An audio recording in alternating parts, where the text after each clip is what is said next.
Evangelho de Mateus, no capítulo 18, a partir do versículo 23.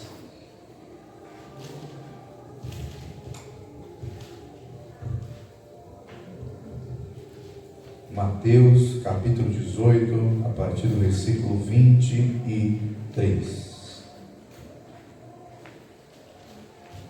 Glória a Jesus.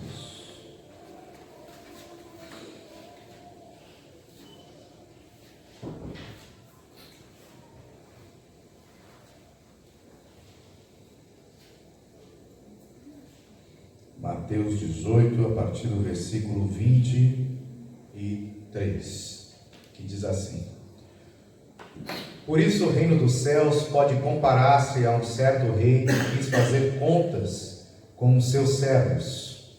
E começando a fazer contas, foi-lhe apresentando um que lhe devia 10.000 talentos.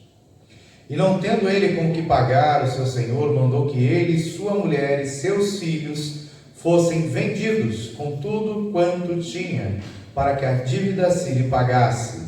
Então aquele servo, prostrando-se, reverenciava, dizendo: Senhor, seja generoso para comigo, e tudo te pagarei.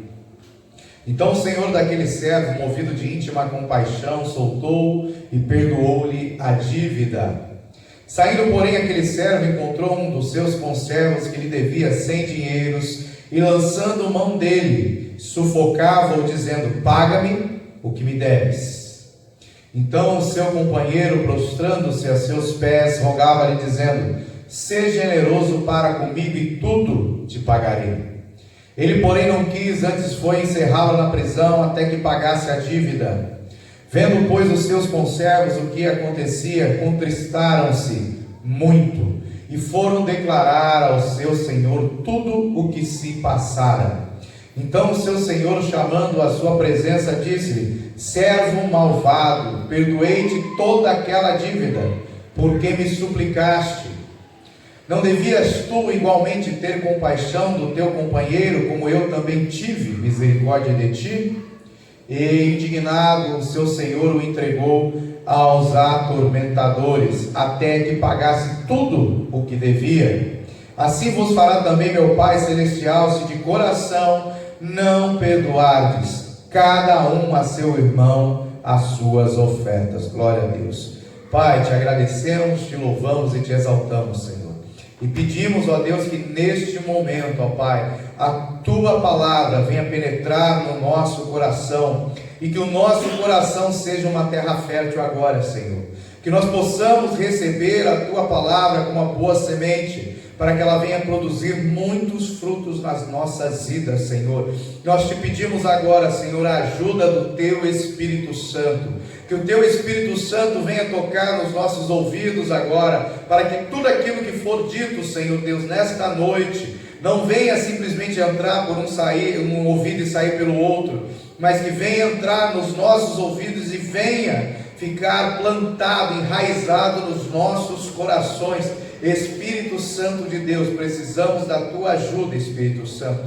Fala conosco através da Tua palavra, nos ajuda a compreender tudo aquilo que Tu tens para a nossa vida, e que nós possamos botar em prática e não deixar que nada venha atrapalhar a nossa comunhão contigo. Pai, eu te agradeço já pela presença do Teu Espírito Santo, pela Tua glória no nosso meio, no nome santo e poderoso de Jesus Cristo. Amém. Glória a Deus. Pode voltar no 23. Glória a Jesus.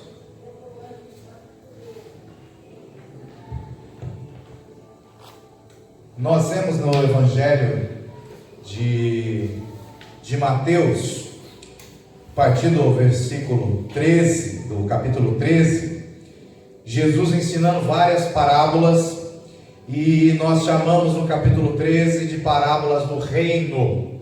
O que é isso? Ele começa a fazer uma ilustração e fala assim: o reino dos céus é semelhante a um grande mostarda, o reino dos céus é semelhante a uma pedra preciosa, o reino dos céus é semelhante ao semeador que saiu para semear, o reino dos céus é semelhante a uma rede lançada ao mar. E nós vemos aqui novamente o Senhor Jesus ensinando sobre o reino dos céus.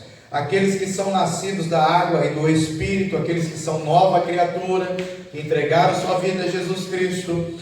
Diz a palavra em João 3 que nós precisamos ver e entrar no reino dos céus. Esse é um sinal de que realmente nós somos transformados, quando nós vemos e nós entramos no reino do céu. E o Senhor, Ele vem nos ensinando o que é o reino dos céus. E nós temos que entender esses conceitos, esses princípios, para nós não sermos pegos de surpresa. E aqui no capítulo 18, ele vem e fala mais uma parábola, ele faz mais uma amostra do que é o reino dos céus. Ele fala: por isso o reino dos céus pode comparar-se a um certo pai, um certo rei que quis fazer conta com seus servos. Nós temos que entender o seguinte: o rei é Jesus Cristo. Jesus Cristo é o rei que vai pedir conta para nós de tudo que nós estamos fazendo aqui nessa terra. Ele é o rei e ele vai se apresentar como juiz das nossas vidas. Ele vai nos julgar. E a parábola ela fala de um rei e fala de um homem que devia muito dinheiro para esse rei, né? Em algumas traduções da Bíblia falam que eram milhões, né, de moedas, em outra fala que eram muita prata. Ele devia muito dinheiro, era uma quantia que era impagável. Impagável. Nessa tradução que eu tenho aqui, ele fala que devia 10.000 talentos.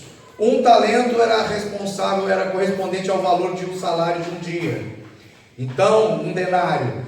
Ou seja, 10.000 talentos, a gente ia botar aí, se vamos lá, 300 denários dá para um ano, eu ia ter aí mais de 3.000 dias de trabalho, vamos botar aí, quase 4, 5 anos de trabalho, esse servo estava devendo para o rei, ou seja, ele estava devendo muito dinheiro, ele teria que trabalhar aí uns 4 ou 5 anos para conseguir pagar a dívida, o que ele devia. Imagina você trabalhar 4, 5 anos, não pegar o dinheiro só para pagar a dívida que você tem. Você não vai conseguir comer, não vai conseguir fazer nada. Ou seja, a dívida que esse homem tinha era muito grande. Era muito grande. E chegou no momento que o rei chamou ele para pedir conta. Ó, meu filho, você tem que me pagar, você está me devendo. E nós temos que entender o seguinte, que toda vez que nós cometemos um pecado, esse pecado é como se fosse uma dívida que nós contraímos junto a Deus. Ou seja, eu pequei, eu estou devendo algo para Deus. E quando Jesus Cristo ele morre na cruz do Calvário, o apóstolo Paulo fala que ele pega a nossa dívida, toda a nossa dívida, e ele coloca a nossa dívida lá na cruz, junto com o seu sangue, e ele paga a nossa dívida. Ou seja, os pecados que nós cometemos, ele se transforma numa dívida que nós temos para com o Rei, para com Jesus Cristo. Porém, quando eu me arrependo e peço perdão, essa dívida é quitada pelo sacrifício de Jesus, pelo sangue dele. Só que eu preciso entender que desde pequeno, desde criança, né, depois que passa aquilo que nós chamamos de fase de inocência, que nós já começamos a ter consciência do que é certo e do que é errado, nós começamos a pecar com atitudes, com desobediências, pecar até em pensamentos. E quando nós cometemos esses pecados, nós estamos contraindo uma dívida para com Deus.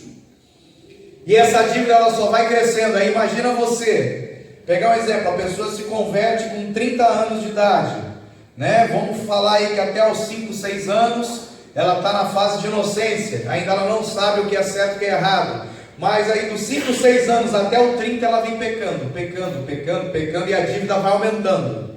É uma dívida de muitos anos, que ela vem se contraindo, que ela precisa pagar, porque uma hora o rei vai pedir contas dessa dívida. E quando ela aceita, conhece Jesus, entrega a sua vida para ele, essa dívida pode ser quitada ou não. Tem algumas pessoas que ensinam que só de aceitar Jesus está tudo certo, a dívida acabou. Não é assim, a dívida tem que ser paga. Porém, a dívida só vai ser paga se eu apresentar para ele, pecado a pecado que eu cometi. Eu preciso pedir perdão, eu preciso expor: Senhor, eu fiz isso de errado, eu fiz isso também, eu fiz isso. para que só depois a gente consiga alcançar a misericórdia. No versículo 24 ele fala assim: começando a fazer contas, foi-lhe apresentado um que lhe devia 10.000 talentos, ou seja, o Senhor ele já começou a pedir contas, ele já começou a cobrar os seus servos. Essa parábola ele não está falando que vai cobrar uma pessoa de fora, uma pessoa estranha, não. Ele está cobrando os seus servos. Ou seja, o julgamento começa por nós, começa pela igreja. Ele está cobrando os seus servos. E como que o Senhor nos cobra? Tem algumas pessoas, crentes em Jesus Cristo, que falecem, que morrem. Essas pessoas, quando elas morrem, ela tem dois destinos: ou ela vai para o céu, ou ela vai ser guardada no Sheol, no inferno, como nós conhecemos. Não tem meio termo: ou ela vai para o céu, ou ela vai para o inferno. E o momento da morte dessa pessoa é o momento onde o juiz vai bater o martelo e dar a condenação ou o livramento. Essa pessoa vai ser condenada ou vai ser absorvida. Então, quando eu morro, o julgamento ele é executado no mesmo instante. Então, ou seja, se eu tiver ainda alguma dívida que não foi paga, eu vou ser condenado. Porém, se eu já tiver apresentado todas as minhas dívidas e tiver recebido o perdão da dívida, eu vou ser absolvido. Então, quando eu morro, o julgamento é executado. Porém, hoje, vivo ainda, sendo crente, eu já estou sendo julgado. Ainda a sentença final não foi decretada. Mas se eu morrer, ou se o Senhor Jesus voltar para buscar a igreja, o julgamento vai ser feito ali no mesmo instante.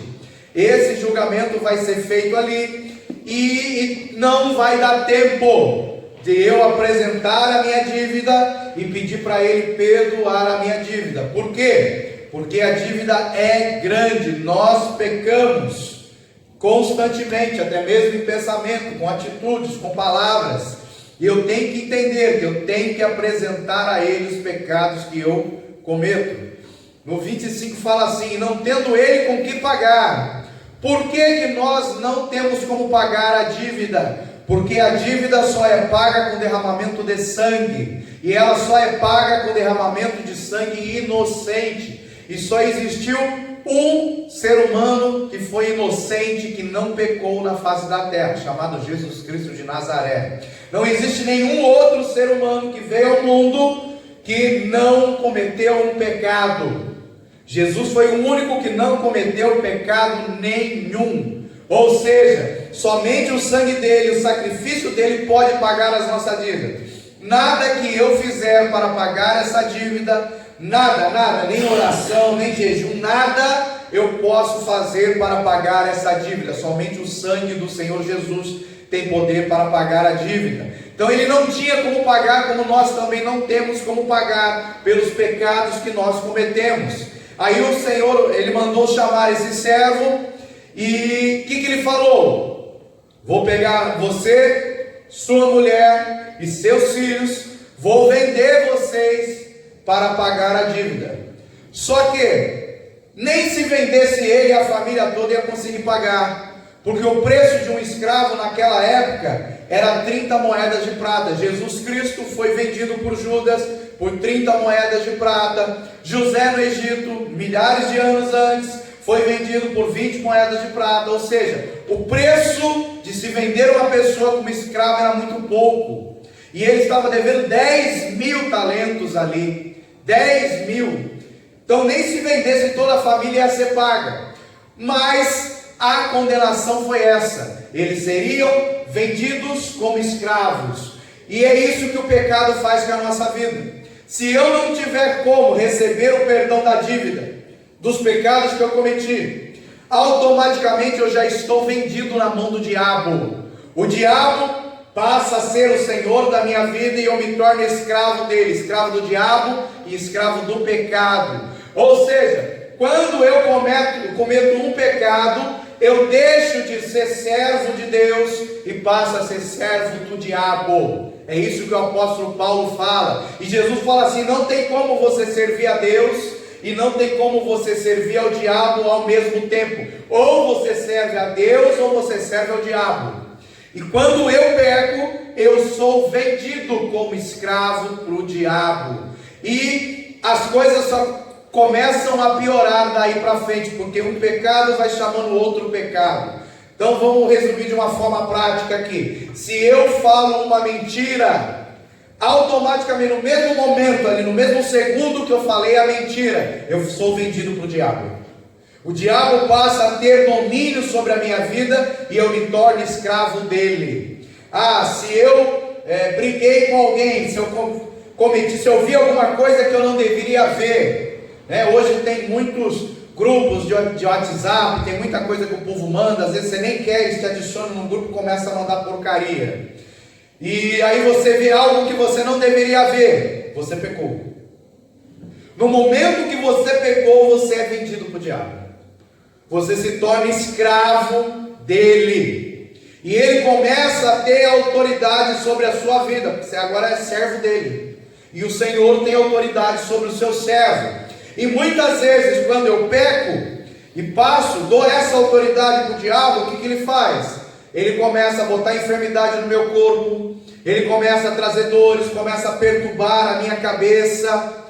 Muitas coisas ruins começam a acontecer. Por quê? Por causa de uma coisinha que parece boba que eu fiz.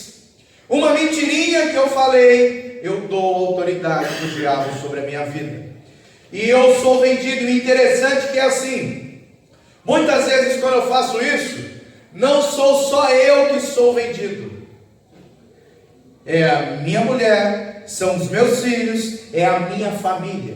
Do mesmo jeito que o apóstolo Paulo fala lá em Atos 16 para um carcereiro que estava desesperado, fala assim: o que eu tenho que fazer para herdar a salvação? Aí o apóstolo Paulo fala para ele: você tem que crer, se você crer será salvo tu e a tua casa. Do mesmo jeito que a partir de a salvação entra para ele e para a família, o pecado também, ele pode entrar por e vir para toda a família. Eu posso pecar e toda a minha família ficar escrava do diabo, porque vem opressão sobre a vida dos meus familiares também. Então é algo que eu tenho que entender, que o Senhor Jesus está falando. O reino dos céus, ele é paz, justiça e alegria do Espírito Santo. Porém eu posso comparar o reino de Deus a um momento onde eu vou ser cobrado pelo Senhor.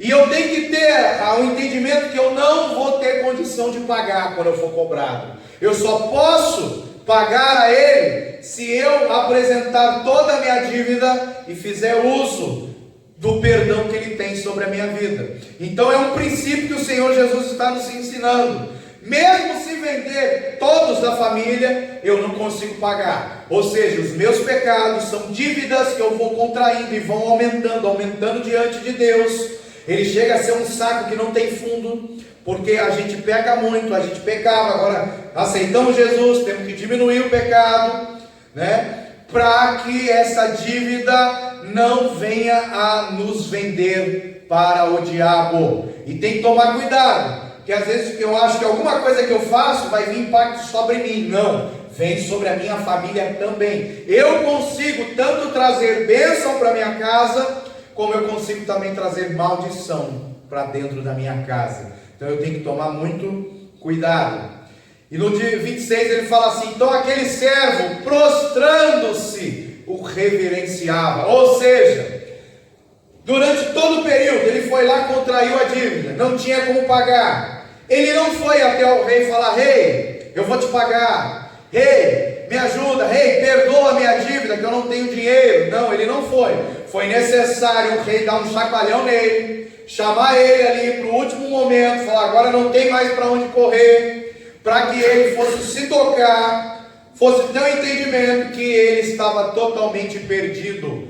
Ou seja, nós só vamos buscar ser santos, nós só vamos buscar ter intimidade com Deus quando nós entendemos que nós estamos totalmente perdidos, que nada que nós fizermos pode pagar essa dívida, que nós temos que entender que nós precisamos do perdão de Deus. Sem o perdão de Deus nós estamos totalmente perdidos.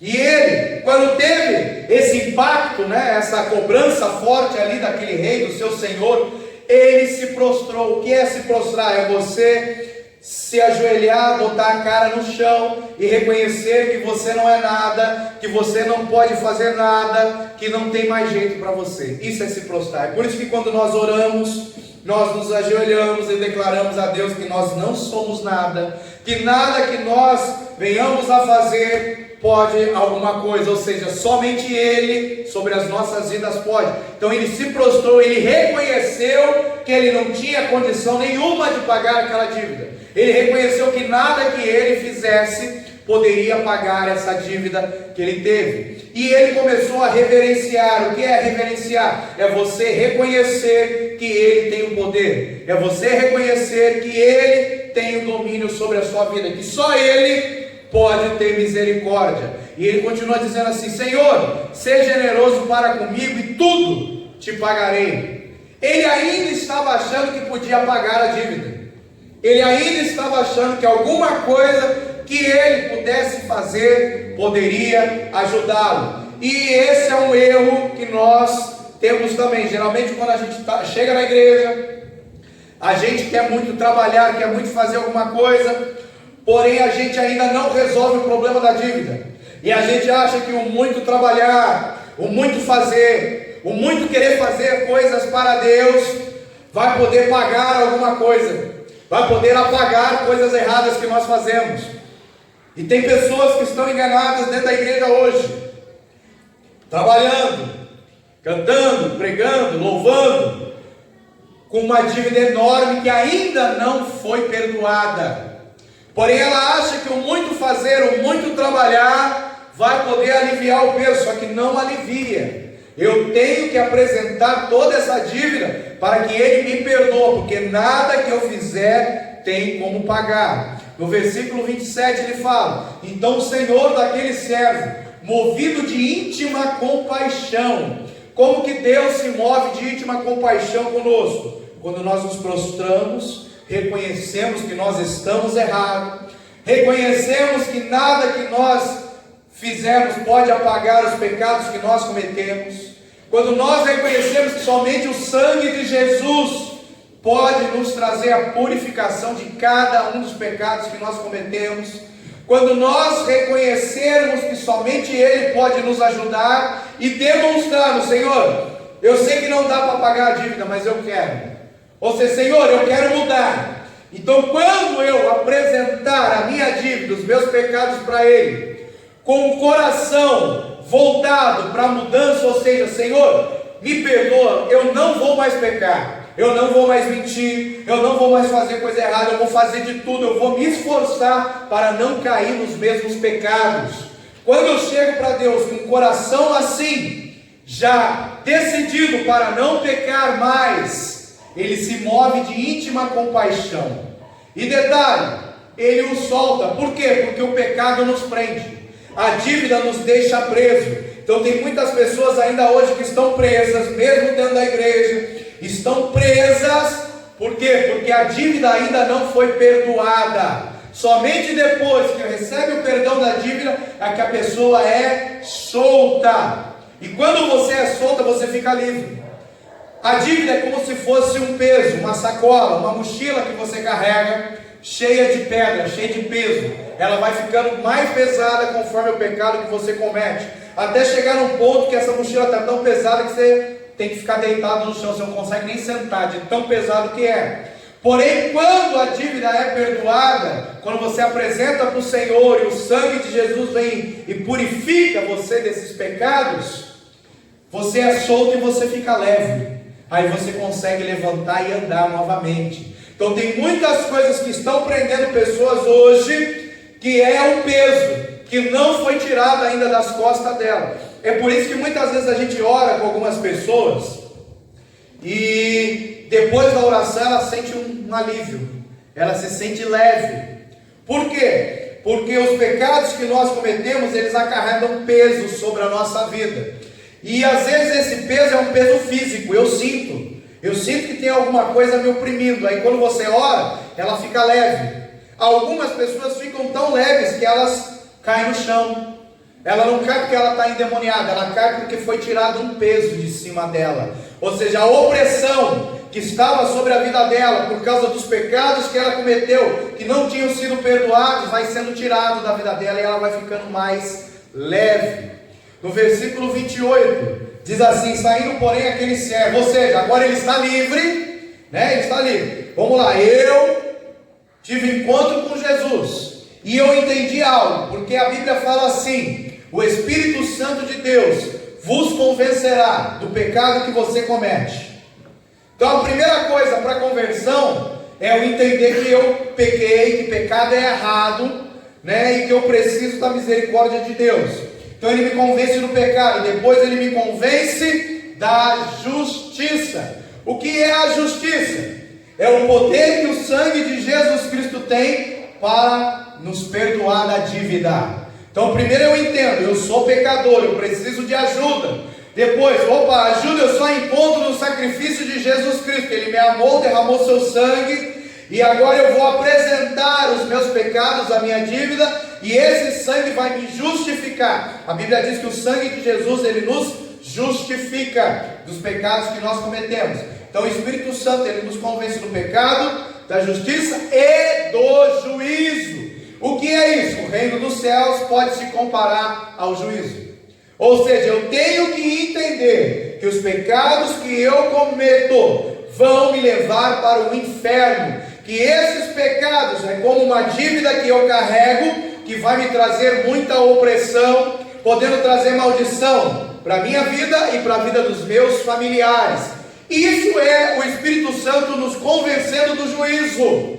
E o interessante é assim: tem pessoas que estão na igreja que se convenceram que são pecadoras, se convenceram que o sangue de Jesus purifica do pecado, mas ainda elas não foram convencidas do juízo que o pecado traz sobre a vida delas, que quando você peca, você está dando autoridade para demônios, e isso vai começar a trazer prisões, cativeiros, vai começar a trazer dores sobre a sua vida. Então nós temos que entender que o Espírito Santo, ele faz uma obra completa, não é um pedaço. Então ele convence do pecado para que você se arrependa. Ele convence da justiça para que você coloque tudo na cruz de Cristo, apresente todos os seus pecados, a sua dívida, para ser justificado, receber o perdão.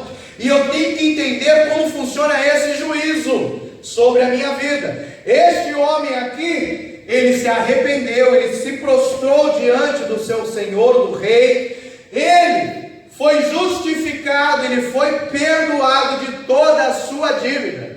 Ele se apresentou ali na condição de pecador e recebeu o perdão da dívida. Porém ele não foi convencido do juízo. Olha por quê. Saindo porém aquele servo, ele encontrou um dos seus conservos. O que é conservo?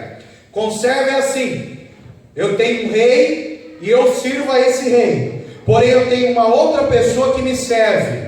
Então eu sou o servo do rei e essa pessoa é meu conservo. Ele me serve e eu sirvo ao rei. É uma hierarquia, é uma escadinha. Então eu tenho o rei, eu tenho um servo e tenho uma outra pessoa que serve a esse servo. Ele é um conservo. E lá em Apocalipse, quando João vai adorar um anjo, o anjo fala: não me adores, a adoração é só para Deus, eu sou teu conservo. Ou seja, o anjo, ele é um servo de Deus, mas por ele servir aos homens, aqueles que estão separados para a salvação, ele é um conservo. Ou seja, os anjos, eles nos servem, e tem pessoas que não entendem isso.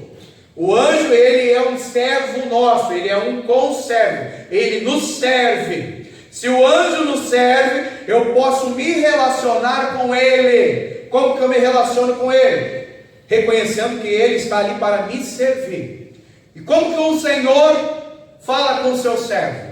É esse o entendimento que nós temos que ter quando nós estamos ministrando, atuando junto com anjos. Tem pessoas que não entendem isso.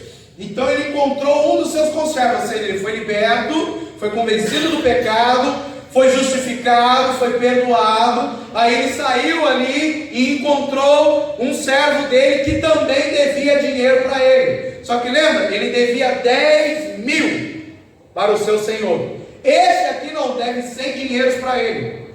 Ou seja, olha a diferença da dívida.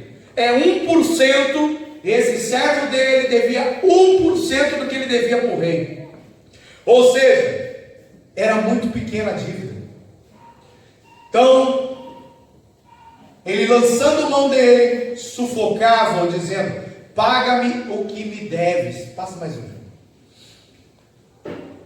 Então o seu companheiro, olha que interessante, ele chamou aquela pessoa que devia dinheiro para ele, assim como o rei fez com ele. Então o rei chamou ele e falou: me paga. Agora ele chama essa pessoa e fala: me paga. Então o seu companheiro, prostrando-se aos seus pés, lembra? Ele se prostrou diante do rei também. Então essa pessoa fez a mesma coisa que ele fez, prostrando-se aos seus pés, rogava-lhe dizendo: seja generoso para comigo e tudo te pagarei. A mesma frase que ele usou para pedir misericórdia para o rei, a mesma frase que ele usou para pedir perdão, essa pessoa usou para ele: seja generoso, me perdoa, me dá mais uma chance, eu quero me acertar, eu tenho a intenção de me acertar. Só que olha o que ele fez. Ele, porém, não quis, antes foi encerrá-lo, foi colocar ele na prisão, na cadeia, até que pagasse a dívida. Então, o que eu tenho que entender agora? Eu aceitei Jesus, vim para a igreja, confessei meus pecados, coloquei tudo diante dele, ele foi lá, moveu-se de íntima compaixão e me perdoou, ok? Porém, eu não consigo perdoar uma pessoa. Eu não consigo perdoar um parente meu que me magoou há muitos anos atrás. Eu não consigo perdoar uma outra pessoa que falou alguma coisa que eu não gostei. Eu não consigo liberar perdão para alguém. Às vezes pode ser uma pessoa muito próxima que está dentro da própria casa. Às vezes pode ser uma pessoa que você já não vê há muito tempo.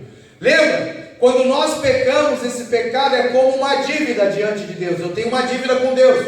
Quando a pessoa nos magoa, é como se aquela pessoa estivesse contraindo uma dívida para conosco.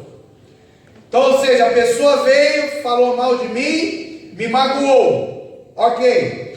Eu olho para essa pessoa como se ela tivesse uma dívida para comigo. E eu quero que essa dívida seja paga. Essa pessoa tem que vir aqui, tem que me pedir perdão. Ela tem que chegar até mim, ela tem que vir falar comigo. Se ela não vir falar comigo, eu não falo mais com ela. Ela tem que pedir perdão para mim. Essa pessoa me magoou, ela falou mal de mim, ela pisou no meu pé, não sei o que e tal. Essa pessoa tem que se arrepender e vir pedir perdão para mim. Ou seja, quando eu tenho essa atitude e essa pessoa paga essa dívida para comigo, eu estou fazendo igual a esse homem. Eu estou lançando ela na prisão. Eu recebi perdão de Jesus Cristo. A minha obrigação é ser movido de íntima compaixão e perdoar essa pessoa. E Jesus ele fala assim: antes de colocar a tua oferta no altar, você sabendo que tem uma pessoa que tem alguma coisa contra você, não é nem você que tem contra ela, você vai lá e se conserta com ela. Aí depois você pode apresentar a tua oferta, que senão a sua oferta não vai ser aceita. Ou seja, se tiver alguma coisa ainda, alguma coisa que está impedindo a dívida de ser paga, está impedindo de liberar o perdão para alguém, isso vai ser terrível. Por quê? Porque aquela pessoa ainda vai estar dentro do cativeiro. E olha o que vai acontecer comigo, que não liberei perdão para essa pessoa. Vendo, pois, os seus conservos, o que aconteceu. Ou seja, tem pessoas ao nosso redor o tempo inteiro, e elas estão observando o que a gente faz. Tem anjos e demônios ao nosso redor o tempo inteiro, e eles estão observando o que a gente faz. E quando a gente erra, quando a gente peca, é anotado no livro. Ou seja, está tudo sendo registrado. Só é apagado no livro quando eu chego diante do rei, peço perdão para ele: Senhor, me perdoe, eu não vou pecar mais. Aí ele vai lá e apaga do livro, para eu não ser condenado. Porém, se eu não pedir perdão e se eu não perdoar, vai ficar escrito no livro e eu vou ser condenado por aquilo que eu fiz. Então, tem anjos e tem demônios que estão ao tempo inteiro nos observando para quê? Para nos acusar ou para nos defender. Então, quando a gente peca, quando a gente se deixa ser magoado, quando a gente não libera perdão, nós estamos sendo observados. Não ache que não tem ninguém vendo. Deus, Ele vê tudo. E não só Deus. Tem anjos, tem demônios, o tempo inteiro. Quando eu erro, quando eu cometo um pecado, os demônios estão em cima. E Satanás, que o significado do seu nome é adversário, diabo, acusador, ele está pronto lá diante de Deus falando, ele pecou. Ele pecou. Agora eu tenho direito de tocar nele. Agora eu tenho direito de botar enfermidade nele. Agora eu tenho direito de infernizar a mente dele. Agora eu tenho direito de destruir a família. Por quê? Porque nós damos brecha.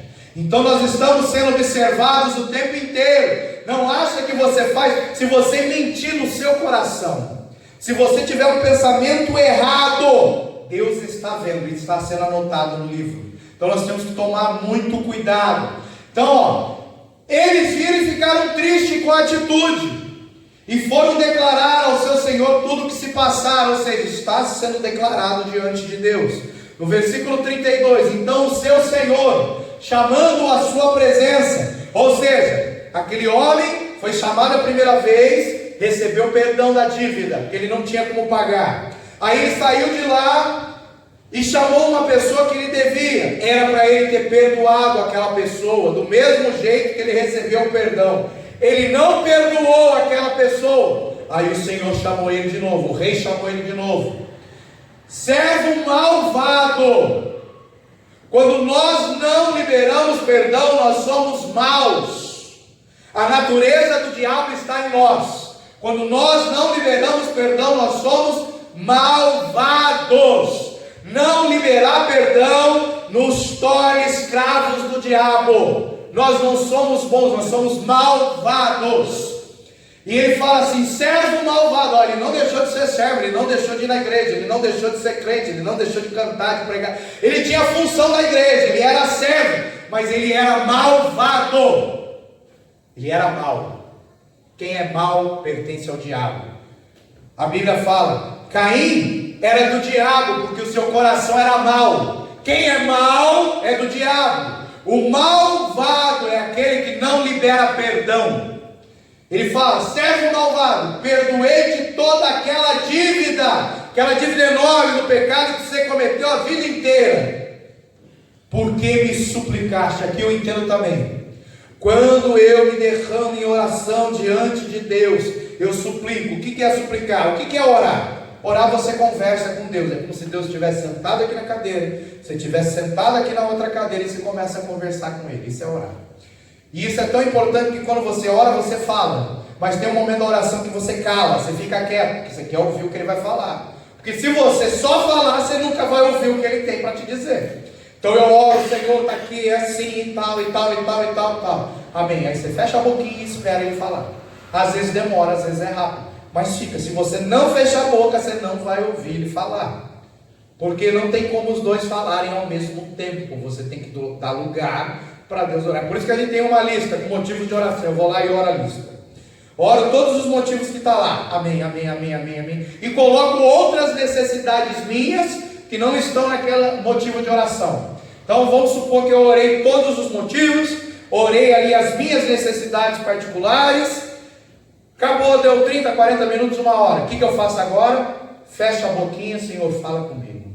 E fica quietinho esperando o Senhor falar. 1 hora Ele vai falar. Às vezes demora, às vezes mas se você não fechar a boca para esperar Ele falar, Ele não fala, porque é só você que está falando. Então eu coloco as minhas necessidades diante dEle e espero para ouvir uma resposta. A súplica já é uma oração desesperada. Eu não sei mais o que fazer, Senhor, não dá mais, eu não aguento mais, eu não posso, eu preciso da Tua ajuda, não dá mais, Senhor, eu preciso de ajuda, eu não consigo, me ajuda. Isso é uma súplica. É uma oração desesperada que eu faço. E quando eu suplico, quando aquilo tomou todo o meu coração, eu sei que eu não consigo, eu não posso mais, Senhor, agora só o Seu perdão, só o teu poder para mudar a minha vida. Quando eu suplico e insisto, que a súplica ela é uma insistência, eu recebo perdão. É isso que ele está falando aqui. Aí no versículo 33, não devias tu igualmente ter compaixão do teu companheiro? O apóstolo Paulo fala assim: sede imitadores de Cristo. O que Cristo fez? Cristo morreu para me trazer perdão. Ou seja, Cristo ele nasceu, cresceu, viveu, andou nessa terra como homem, ele se fez carne para nos perdoar. Ou seja, a vida inteira é dele, ele entregou para poder nos dar perdão. Aí ele fala assim, ó, você tem que fazer a mesma coisa. Eu te perdoei, você tem que perdoar. Ah, mas essa pessoa, eu já perdoei ela. Aí eu encontro com ela, ela vai lá e dá um tapa na minha cara. Perdoa. Aí passou uma semana, eu encontrei de novo. Ela vem e deu outro tapa na minha cara. Perdoa. Ah, passou uma semana e eu descobri que ela está falando mal de mim. Perdoa. Ah, mas outra vez de novo. Perdoa. Ah, eu encontrei com ela de manhã e ela brigou comigo. Perdoa. Aí na hora do almoço, ela também veio, me afrontou. Perdoa. Aí de tarde, eu descobri que ela estava falando com outra pessoa no WhatsApp, falando mal de mim. Perdoa. Aí chegou na hora de dormir, ela brigou comigo de novo. Perdoa.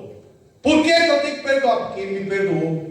E a dívida que ele tirou de mim, que ele perdoou, é muito maior do que qualquer coisa que alguma pessoa possa nos fazer. Então eu tenho que igualmente ter compaixão de quem me magoa, de quem me fere. Eu tenho que liberar perdão para essa pessoa. E ele fala assim: você tem que ter compaixão como eu tive misericórdia de ti. Passa. Aí o Senhor ainda, o rei, depois de falar isso, ó, você tinha que ter perdoado, porque eu te perdoei. Ele fala: indignado, o seu Senhor, o rei, os entregou aos atormentadores. Em outra tradução fala que entregou aos carrascos. Em outra tradução fala que entregou aos demônios. Olha que interessante, quando eu não libero perdão para uma pessoa, quando eu não perdoo, eu vou ser entregue na mão de atormentadores. O que é atormentadores? É aqueles que vão te fazer sofrer, que vão te atormentar, que vão colocar dúvidas na sua mente, vão fazer você desacreditar no que Deus tem. Eles vão ficar te atormentando, eles vão falar: você não consegue, você não pode, você é ruim, ninguém gosta de você, você não tem mais jeito. Eles vão começar a atormentar a mente. Por que eles atormentam a mente? Porque eles querem prender a sua alma no inferno. Eles querem deixar a sua alma cativa, totalmente presa nas mãos do diabo.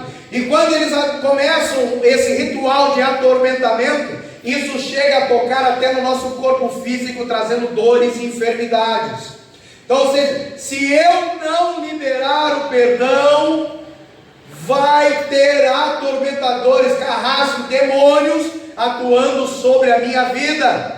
É por isso que é muito importante eu entender e ter a consciência que sem o perdão eu vou sofrer. Eu posso ainda ser servo do rei, eu posso trabalhar na casa do rei, eu posso ser crente, eu posso estar na igreja, mas vão ter espíritos atormentadores atuando sobre a minha vida. O evangelho de Jesus Cristo, ele é baseado em perdão. Não tem outra mensagem, é perdão, tudo é perdão. Se eu não tenho o perdão de Deus, eu vou para o inferno. E se eu não perdoar aqueles que me magoam ou que me magoaram, eu vou ser atormentado. Eu vou começar a sentir fraquezas no meio do dia, eu vou começar a sentir dores, eu vou começar a ter pensamentos que eu não deveria ter. Muita coisa vai se juntar sobre a minha vida. Então eu preciso primeiro pedir perdão pelos pecados que eu cometi, apresentar a minha dívida ao rei, e com o coração voltado para não pecar mais.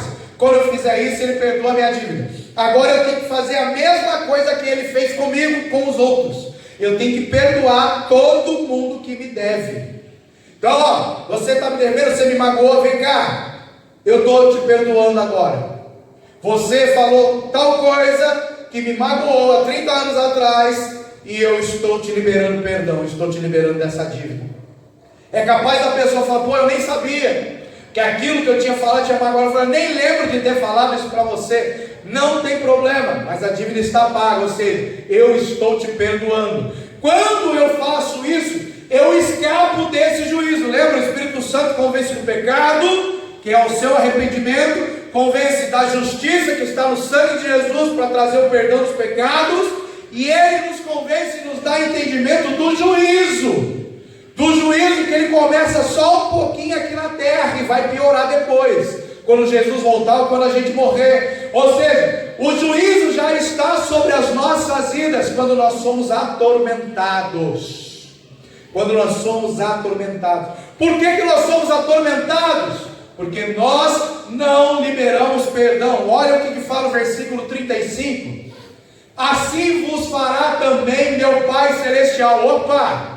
Jesus começa falando, ó, o reino de Deus é semelhante a essa história que nós contamos. O reino de Deus é isso. Se você quer ver o reino, você tem que enxergar essa realidade, o perdão e arrependimento. Senão você não está no reino de Deus. Se você quer entrar no reino de Deus, você tem que agora botar em prática o perdão. Então, Jesus fala para Nicodemos que nascer da água do Espírito vai ver o reino de Deus. O que é ver? É entender que o reino de Deus, ele funciona com arrependimento e perdão. Isso é enxergar. Mas além de enxergar, você tem que agora entrar no reino. Como que você entra no reino? Pedindo perdão a Deus e liberando perdão para as pessoas aqui na terra. Isso é ver e isso é entrar no reino de Deus. Então ele fala, ó, o rei, meu Pai Celestial. Agora ele está botando a aplicação mesmo. Se do coração não perdoares, opa, peraí. Então, Deus, ele olha o nosso coração. O homem, ninguém aqui pode saber o que está no meu coração. Ninguém pode saber o que está no seu coração. Ninguém. Nem o diabo tem poder para saber o que está no seu coração. A Bíblia diz que somente Deus olha para o nosso coração e para os nossos pensamentos. O diabo, ele pode colocar pensamentos na nossa mente. Ele pode colocar pensamentos pecaminosos. É por isso que o apóstolo Paulo fala: pega teus pensamentos e obriga eles a pensar nas coisas do alto, nas coisas de Deus. Porque o diabo, ele solta setas e ele pode colocar pensamentos na nossa mente, mas ele não sabe o que a gente está pensando. Ele não tem o poder para olhar os nossos pensamentos nem o nosso coração. Somente Deus tem poder, e é por isso que é Deus que nos julga. Então, entenda uma coisa: a pessoa me magoou, eu vou lá, eu te perdoo, está tudo certo, eu também te peço perdão, amém? Amém. Só que não foi de coração. Se você não liberar o perdão, não pedir perdão de coração, o Pai Celestial não vai perdoar você. Então não é um ato simplesmente de falar da boca para fora, eu te perdoo. Não é. É necessário que seja de verdade, que seja sincero. Então eu fui lá, eu fiz algo contra o meu pai.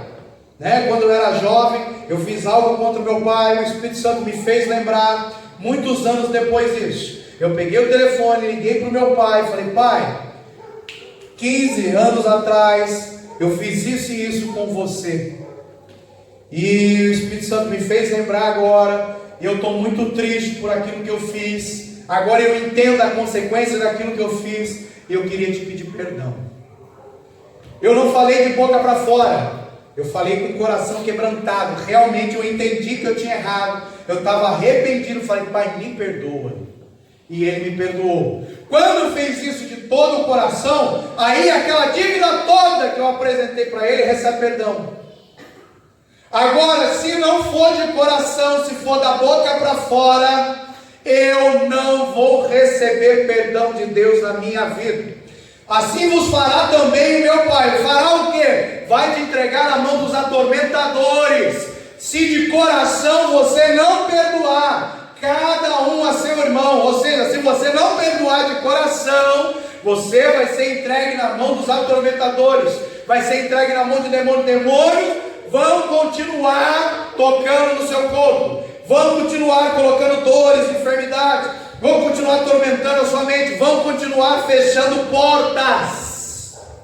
Vai dar errado a vida financeira, vai dar errado a vida amorosa, vai dar errado a vida emocional, vai dar errado tudo. Por quê? Porque o próprio Deus vai te entregar na mão dos atormentadores, porque você não liberou perdão de verdade.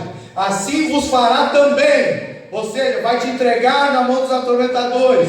Meu Pai Celestial, Deus Todo-Poderoso, se de coração não perdoardes cada um a seu irmão as suas ofensas.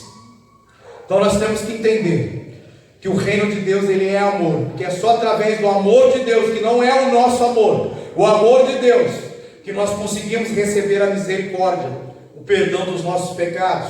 Então o reino de Deus, ele é amor, e esse amor começa a entrar na minha vida através de arrependimento daquilo que eu fiz. Então ele é amor, ele é arrependimento, e junto com o arrependimento anda o perdão. Então é eu pedindo perdão pelas coisas erradas que eu fiz. Se eu fiz coisa errada, eu tenho que pedir perdão a Deus.